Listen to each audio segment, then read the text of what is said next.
Welcome back, guys. On this video we're going to be doing some work on this 9-inch Ford chunk. This is my Lakeview gear right here, and probably the only place I'll run a gear this low. This is a 28 spline carrier, or it's a mini spool, so it's 28 spline right now. And now the new car's got a floater in it with 31 spline axles, so got to drop this little dime piece in.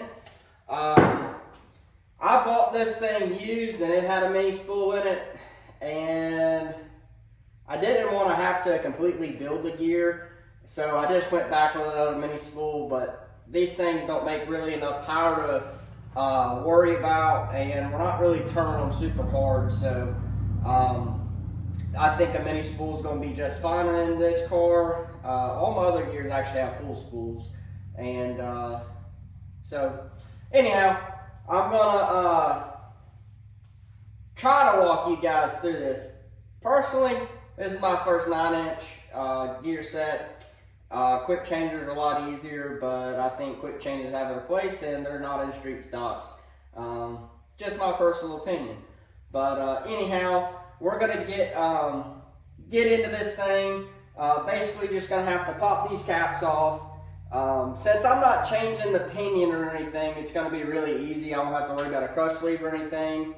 And I'll just mark where everything is on the carriers and mark them left and right, keep everything in order, and hopefully all this is gonna work out. So bear with me on this video. This is something I really need to get done, and then basically I can have a driving car.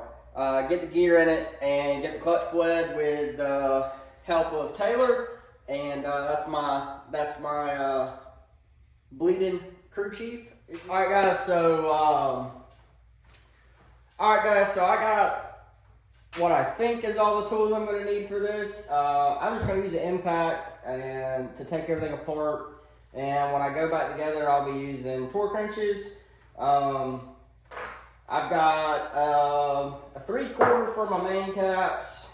I believe the lock-in tabs are 1/2 inch. Might have to double check on that because it feels kind of loose. And then my particular gear has 7/16 size ring gear bolts, so that's going to be a 5/8. To check my backlash, I've got a die caliper with a magnetic stand. I picked this thing up at Harbor Freight. I didn't have one, so I went and picked that up. Got a couple paint pins to mark everything to keep it where it goes, and then I've got all my torque values wrote down right here, so I don't mess anything up. That's my plan. There's no problems with the gear right now, so I hope I don't create any problems. That's where I'm a little bit nervous about doing this, but I don't see why I can't, so we're gonna give it a go.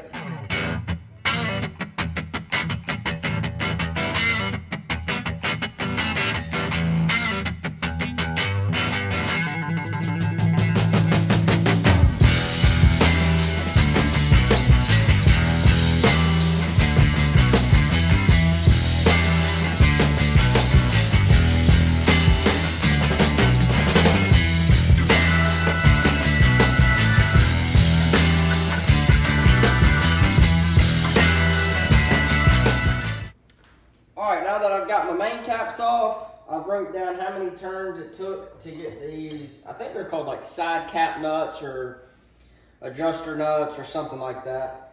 Basically, all they do is control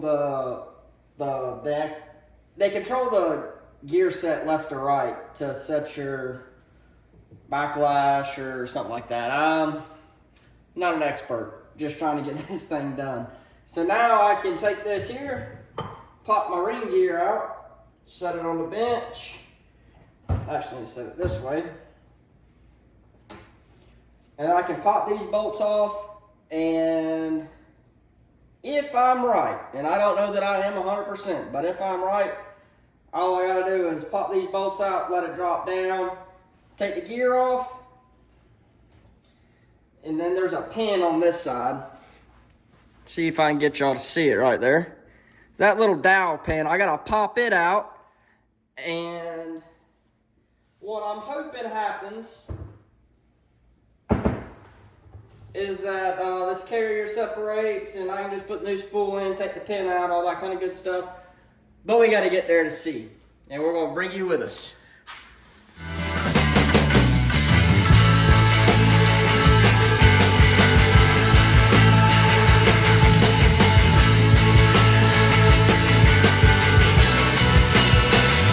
Alright, so here's a good look at the dowel pin I was talking about right here. I'm going to pop that out real quick. And just had to tap this off right here, the one side of the carrier. I had to tap it off just a little bit with a screwdriver. Popped right off. Gives me access to that dowel pin, and or a roll pin rather. And then I can take, see if I can find it. There it is. I can take your pin out, the pin out right here, and I will be able to swap the spool out. All right, guys, so as you can see, I was able to get that spool out. I actually had a roll pin punch here.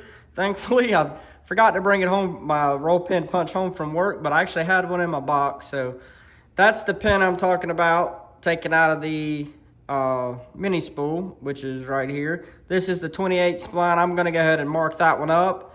That way I know what it is, and then I'll be putting that new one back in. And it'll be a reverse process, except you just got to make sure you torqued everything down to the right specs.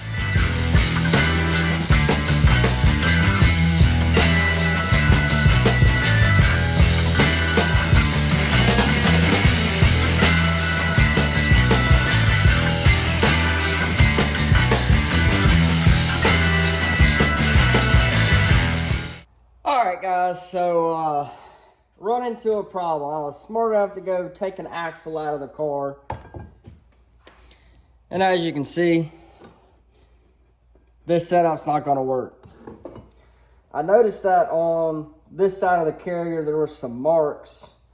And the problem I'm running into is the carrier is for a 28 spline. It's just a stock carrier. It's for a 28 spline axle. And unfortunately, the 31 spline axle won't fit through here. So with that being said, I might have some problems. I think that I have found a cure to my issues. I have two 600 gears. One is a lightweight 600 with a lightweight spool. I left that one alone, and it's already 31 spline and everything. So I took the other 600, that was a 28 spline mini spool, and I measured the carrier on it. It'll fit the 31 spline axles. However, it's got the small journals on that Hawgs head. So I'm gonna, instead of messing with the pinion and have to worry about a crush sleeve, all that kind of stuff, I'm gonna buy a set of bearings, put on this carrier, which it's probably a good thing to put a new set of bearings in it because they're a little bit rusty. I'm going to change the bearings at work on the press tomorrow, hopefully, if I can get me a set. And then I'll wrap this video up either tomorrow night or Saturday. So, I did not realize that there's so many different variables on these 9-inch gears. And, of course, like, using a stock third member and all that stuff, and, you know, who knows what it came out of. It's, just one of those things where you don't know until you get inside of it. So I wasn't able to be as prepared as I was hoping to be. But hopefully I can find the right size bearings, get them from CarQuest tomorrow, and get this thing back together. So I can get it in the car and make it where I can actually drive this thing around instead of having to push it in and out. Because I know Taylor's probably tired of having me push this pig of a car. We're used to, you know, pushing a 2,300 pound car around, and this thing weighs 1,000 pounds more. So it is what it is. I didn't get the progress I wanted to tonight, which sucks, but hopefully we'll get this thing wrapped up, and as long as it gets put together and it goes in that rear end and it works, that's all that matters to me. Probably should have listened to my dad for once. I'll admit I was wrong. He told me to just buy a new spool, and I was like, well, I don't want to. I don't want to spend, 4 times as much on a full spool, and then I gotta put bearings on and everything. So now I'm screwed, and I'm still putting bearings on and everything, and I was trying to do it the easiest way possible. It just didn't turn out to be the easiest way possible. It's unfortunate, but we'll get it right, get it back together, and move on from it. So Pops 1, me 0. You don't get to hear me say that too often, but anyhow, we're going to shut this thing down tonight, get the Lakeview car back in the shop. I'm going to have to go bother Taylor, get her to help me push that thing back in, and we will try again. We got our situation handled. I was able to get some bearings today that are the right size. So those of you that don't know, there's 3 different size journals. You have the small journal, 3rd member, the medium size, which this one's the medium size, or the large stock journal. And then you have the large journal, which is for aftermarket housings. So I was able to get the right bearings. I got those pressed on. So now we're going to start going back together with the gear. I got the spool changed out, and now it's time to put the gear in it.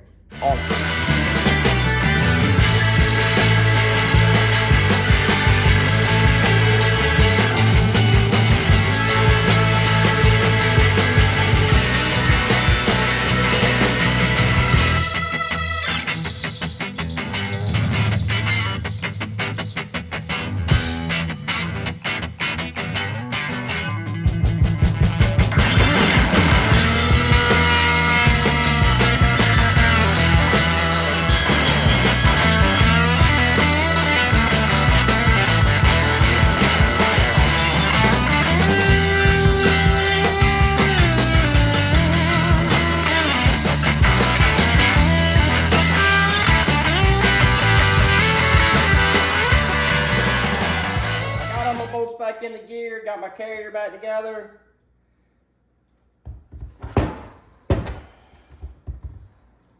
Just the way that I kind of remembered this is you got your short side and your long side, and the teeth point towards the long side. Now I can go ahead and put this back into the carrier, or the housing rather, and I can start assembling everything back. I'm going to go ahead and pre-lube my bearings just so they got a little bit of lube in them. That way we ain't got to worry about any type of dry bearings. Keep everything nice and slick so we can get everything back centered up. I am going to have to go ahead and do a pattern on this gear and check it, just because I want to make sure that with the new bearings and the races and everything, they're going to be right, and check my backlash on them just to make sure it's all good to go, and that should be about it. Alright, so now we can go ahead and put our main caps on and our races. Make sure you put some Loctite on the bolts for your main caps, because we don't want any of this stuff coming apart until we're ready to. So go ahead and also take notice, you got a smooth side and a threaded side. So make sure your smooth side is what your race is sitting on. I'm going to try to do this without messing anything up too bad.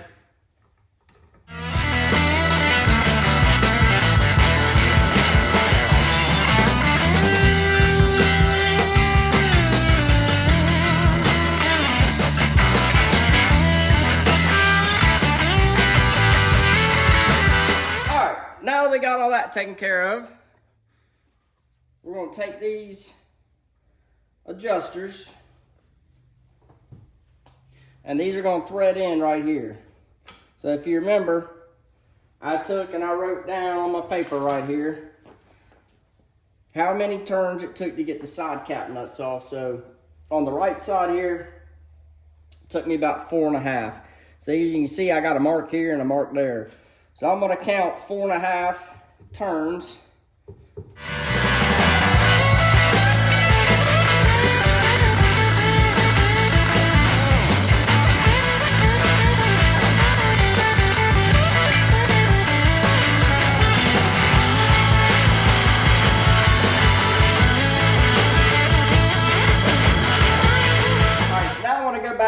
my pattern here real quick, and I'm just going to use some white lithium grease, put it on 4 or 5 teeth right here.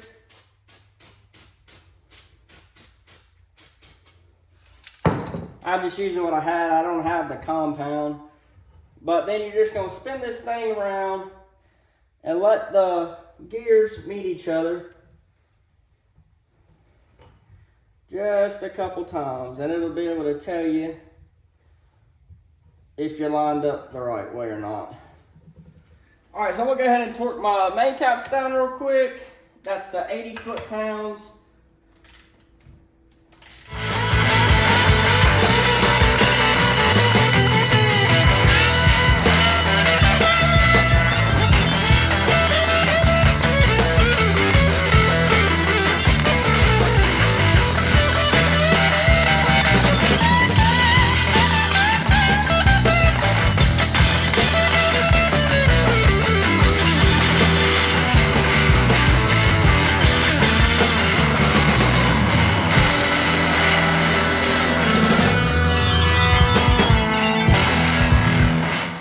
So, got the gear back, everything's torqued down. I went ahead and I marked all my ring gear bolts just to make sure they don't move. That way, if I ever take this thing back out, I can say, hey, they moved or they didn't. So those are all torqued down. Don't look at that. I actually didn't have to read a pattern, but I got everything set good. It's got about 9 on my backlash. And I was shooting for 10, but I'm 0.90 on my backlash, and I was shooting for 10. So I think that's going to work out fine. And now all we got to do is throw it in the car, and we'll be ready to go. Right, guys, so breaking the heater. It is freezing cold here in South Carolina, and it is snowing. So I'm not going to get much done on the body like I'd planned to, but I'm going to get this gear put back in real quick and put y'all on some time lapse, and yeah. So we're going to get back to work here real quick. Not going to be able to get too much done just because of the weather. And whoever's up north, take your snow back. I do not want it. But we also have some work to do on the 602. I think we're going to change the carburetor. Kenny's lended me a Willys that I'm going to try. And then he gave me a set of Baya headers that I'm going to throw on it. Because right now I just got some cheap Schoenfelds on that car. And I don't know that they're for a 602. But I do know that they are master build headers. And to make them work on that car, I had to do a little bit of hammering on them. So that, and I can't run mufflers on that car because of the way they come out. So I will be able to run mufflers and everything now because he bought a new set of headers for his Barry Wright. So he gave me this set, and looking forward to being able to have a decent set of headers on my car for once. And I think it's actually going to help the car a lot. So we're going to get to work on this stock V8 real quick, get the gear that we just redid, put in the car, and then maybe I can get Taylor to come out here, help me bleed the clutch, and we can make sure everything works on this thing.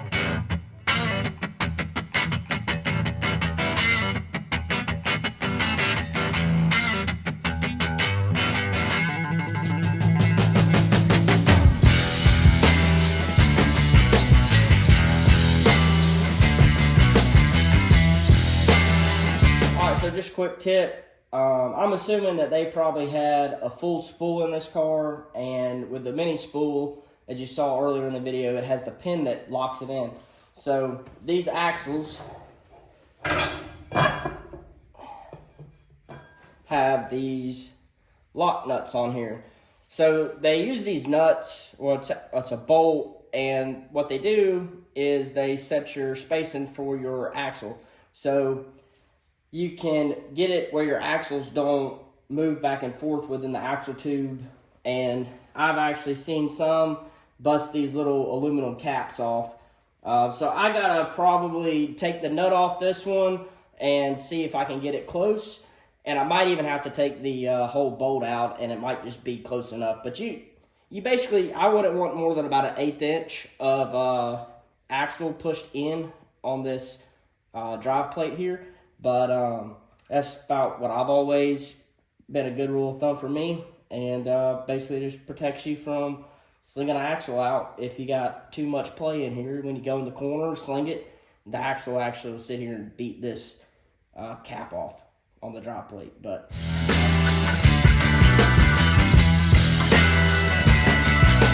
you see right here, that's about where I'd like it to sit.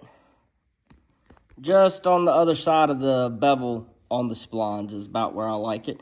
I will say, I have to make a note, changing a gear in a full floater is a lot easier than a stock rear end. Alright guys, that's going to do it for this video. I got the gear in the car, drive shafts in.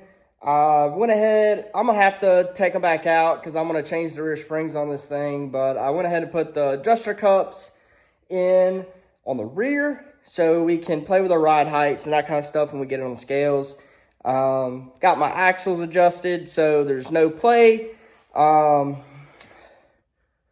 And I went ahead and I put the access panel for the fuel cell, and I got my charging post and the master switch in on the deck. So now the deck's 100% done.